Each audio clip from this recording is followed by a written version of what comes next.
আনহা তিনি একটা পাতলা শাড়ি পরেছিলেন, ভালো করে বুঝবেন হাদিসটি। সেই পাতলা শাড়ি পরা অবস্থায় যখন দুলাভাইয়ের সুমুখে নবী পাক সাল্লাল্লাহু আলাইহি ওয়াসাল্লাম সুমুখে যখন এলেন হযরতে আসমা রাদিয়াল্লাহু তাআলা আনহা, তখন হযরতে রাসূল পাক সাল্লাল্লাহু আলাইহি ওয়াসাল্লাম তিনি বললেন, তিনি সঙ্গে সঙ্গে মাথাটা নিচু করে বললেন যে আসমা, তুমি আর এখন ছোট্ট নেই, তুমি বড় আসমা হয়ে গেছো, অতএব তুমি আমার সুমুখে এই রকম কাপড় পরা, এইরকম বস্ত্র পরা অবস্থায় কখনো আমার সুমুখে এসো না। কিন্তু আজকেকার দুলাভাইরা কী করছে দেখুন, শালিকে নিয়ে কোথায় এদিক ওদিক ঘুরতে যাচ্ছে, বিয়ে যদি হয়েও যায় তবু সেই শালির সাথে নোংরামি চালাচ্ছে, এমনকি তার সংসার ভেঙে তার সাথে জেনার একটা সম্পর্ক সারা জীবন রাখার চেষ্টা করছে, বা সেই ধরনের মেয়েরাও এরকম করছে। শুধু তাই নয়, বর্তমান সমাজে লক্ষ্য করলে দেখা যায় কাপড় আজকে দুলাভাই হয়ে গেছে। দেখেন, প্রথম হলো 4 পিস, তারপর হচ্ছে 3 পিস, তারপর হচ্ছে 2 পিস। দুদিন পরে দেখবেন হয়তো বলবে তোকে আর পোশাক পরাই লাগবে না, তোর জন্য কোনো তুমি আমার শালি তোমাকে কোনো পোশাক পরাই লাগবে না, এমনিই চলে আসো তুমি আমার কাছে। বর্তমান সমাজে এই রকম দুলাভাই থাকলে, আর এই রকমের সংখ্যা অহরহ অনেক জায়গাতে লক্ষ্য করলে আপনারা দেখতে পাবেন। আর এই রকম দুলাভাই কিন্তু সমাজে একটা জেনার ব্যভিচারের রাস্তা তৈরি করছে। যে দুলাভাইকে আল্লাহ সুবহানাহু ওয়া তাআলা পিয়ারা হাবিব রাসূল পাক সাল্লাল্লাহু আলাইহি সাল্লাম দুলাভাই দেবরকে দুজনকে বলেছেন, মরণের মতো আজরাইলকে দেখলে যেরকম তোমরা ভয় করো, ওই আজরাইলে মৃত্যুর সমতুল্য ভয় করতে বলেছেন দেবর ও দুলাভাই দুজনকে। এই দুজনকে দেখে রাসূল পাক সাল্লাল্লাহু আলাইহি সাল্লাম হাদিসের মধ্যে বলেছেন যে আজরাইলকে দেখলে যেরকম, বা আজরাইলের কথা মনে হলে যেরকম ভয় লাগে, বা তাকে দেখলে যেরকম তোমরা ভয় করো, ঠিক সেই রকমভাবে তোমরা দেবর ও দুলাভাইকে মৃত্যুর সমতুল্য বলেছেন, সেই রকম ভয় করতে বলেছেন। আর আজকে আপনারা সেই দুলাভাইয়ের সাথেই বসে গল্প করছেন, দুলাভাইয়ের সাথে বসে আড্ডা মারছেন, নিজের স্বামীকে ফাঁকি দিচ্ছেন, দুলাভাইয়ের সাথে বসে বসে ফুর্তি মজামস্তি করছেন, এদিকে ওই দুলাভাইয়ের সাথে জিনার সম্পর্ক তৈরি করছেন। যে দুলাভাই ওই 14 জন পুরুষের মধ্যে পড়ে না, তার কাছে যাওয়া রাসূল পাক সাল্লাল্লাহু আলাইহি সাল্লাম নিষেধ করেছেন। প্রয়োজনের তাগিদে কথা বলা যেতে পারে, তবে সেটা বোরখা শরীয়ত হুকুম মোতাবেক, শরীয়ত মোতাবেকভাবে, স্বামীর অনুমতিও লাগবে। কিন্তু আজকে বর্তমানে সেসব কিছুই নেই।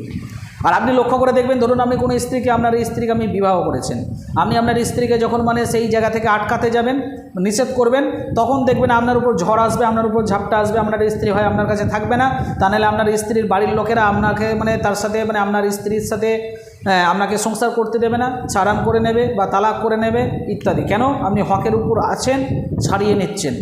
সেই ধরনের স্ত্রী যদি এরা হয়ে থাকে, তার তারা গাছেরও খাবে, তলারও করবে, ওরা দুধেকে মধু খেতে চায়। এই ধরনের মেয়েদেরকে আল্লাহ সুবহানাহু ওয়া তাআলা যারা ওই রকম জেনার সাথে যুক্ত থাকে, তাদেরকে সাথে সাথে তালাক দিতে বলেছেন। সতর্ক করার কথা আছে আগে, সতর্ক করার পরে যদি না শোনেন, তাদের বিছানাপত্র শোয়ার জায়গা আলাদা করার কথা উল্লেখ করা হয়েছে। তারপর ওয়ারেন্ট দেওয়ার পরে বারে বারে সতর্ক হওয়ার পরে যদি না শোনা হয়, শেষ পর্যন্ত প্রতি মাসে আপনারা জানেন যে 1 মাসে একটা করে তালাক দেওয়ার বিধান হয়েছে, তালাক দিতে বলেছেন। আজকে এই সমস্ত মেয়েদের কারণে বহু সংসার ভেঙে যাচ্ছে। এই সমস্ত আজকে অনেক এই সমস্ত দুলাভাই দেবর ভাসুরদের কারণে অনেক পুরুষের, অনেক মহিলাদের সংসার তছনছ হয়ে যাচ্ছে। যাই হোক, আমি ব্যাখ্যা সহকারে ভিতরে ঢুকে 2-4 কথা বললাম। তো বলার মধ্যে ত্রুটি বিচ্যুতি হলে কেউ মনে করবে না। চ্যানেলটিকে অবশ্যই সাবস্ক্রাইব করে পাশে থাকবেন, ভিডিওগুলোকে অন্যজনের কাছে পৌঁছে দিয়ে ইসলামী আলোচনা শুনে উপকৃত হতে ও আমলের মাধ্যমে জীবনটাকে ইসলামের পথে গড়ে নিয়ে যেতে সাহায্য করবেন। এবং ভিডিওটির সাথে সাথে লাইক, কমেন্ট ও শেয়ার করবেন। যদি কোনো প্রশ্ন থাকে আমাকে করতে পারেন, আপনাদের প্রশ্নের যথাযথ উত্তর দেবার আমি চেষ্টা করব ইনশাআল্লাহুল আজিজ। এবং আমি সনাতন ধর্ম থেকে ইসলাম ধর্মে এসেছি, পড়াশোনা পাঠানোরত অবস্থায় রয়েছি। দোয়া করবেন আমার আব্বা মাকে আল্লাহ সুবহানাহু ওয়া তাআলা যেন সেই শুদ্ধ ইসলামের মধ্যে দাখিল করেন, এবং আমার যে ইসলামে আসার সৎ নেক উদ্দেশ্যতে আল্লাহ সুবহানাহু ওয়া তাআলা যেন কামিয়াবি দান করেন। এবং বলার মধ্যে কোথাও কোনো ত্রুটি বিচ্যুতি বা বেয়াদবি হয়ে থাকলে ছোট ভাই বা ছেলে হিসেবে ক্ষমা করবেন।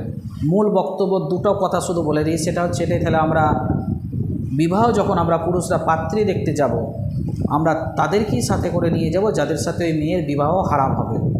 এবং মেয়েরা তো যাবেই, মেয়েরা নিজের মা, নিজের দিদি, বোনেরা যেতে পারে, কোনো সমস্যা নেই। এবং পুরুষদের মধ্যে আমরা যাকে তাকে কিন্তু নিয়ে যাব না। ঠিক একই রকমভাবে একটা আপনি যখন পুরুষ আপনাকে যখন দেখতে আসবে, বেগানা নারীরা কিন্তু আপনাকে দেখতে আসবে না, ভালো করে বুঝবেন। যাদের সাথে আপনার বিবাহ হারাম তারাই কিন্তু আপনাকে দেখতে আসবে, বা হারাম হবে সম্পর্ক জুড়ে তারাই দেখতে আসবে, বা আপনার পুরুষরা দেখতে আসবে, আপনাকে 2-4 কথা প্রশ্নও করতে পারে।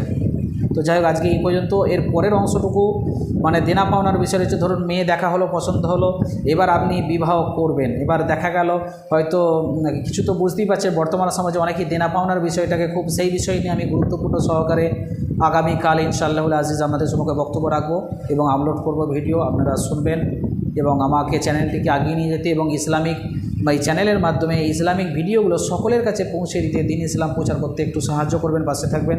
আপনাদের এই নও মুসলিম অসহায় ভাই আপনাদের জন্য দোয়া করবেন। দোয়া করে আল্লাহ সুবহানাহু ওয়া তাআলা আমাদের প্রত্যেককে, আপনাকে, আমাকে, সকলকে সুস্থ রাখুক, আরোগ্য রাখুক এবং তার সাথে সাথে ঈমান আমলের সাথে 5 ওয়াক্ত নামাজের সাথে দুনিয়া থেকে আখিরাতে যাওয়ার আগে কবর ও জাহান্নামের আযাব থেকে আমাদের সকলকে বাঁচিয়ে আল্লাহ সুবহানাহু ওয়া তাআলা যেন ময়দানে মাহাশরে আমাদের সকলকে ডান হাতে আমলনামা দিয়ে জান্নাতুল ফিরদাউস নসিব করুক, বলুক আমিন। আল্লাহ সুবহানাহু ওয়া তাআলা আমাদের প্রত্যেকের রুজি রোজগারের কাজে কারবারের সমস্ত কিছুতে বরকত দান করুক। জমিনে আসমানে গায়বী সকল প্রকার বালা মুসিবত থেকে আল্লাহ সুবহানাহু ওয়া তাআলা আমাদের সকলকে হেফাজত করুক, বলুন আমিন। এবং আল্লাহ সুবহানাহু ওয়া তাআলা আমাদের সৎ নেক উদ্দেশ্যতে যেন কামিয়াবি দান করেন, দুনিয়া থেকে যাওয়ার আগে আগে একজন পরিপূর্ণ ঈমানদার হয়ে যেন আমরা যেতে পারি। যাই হোক, দোয়া করবেন এবং আমিও দোয়া রাখি। ভালো থাকবেন সকলে। আসসালামু আলাইকুম ওয়া রাহমাতুল্লাহি ওয়া বারাকাতুহু।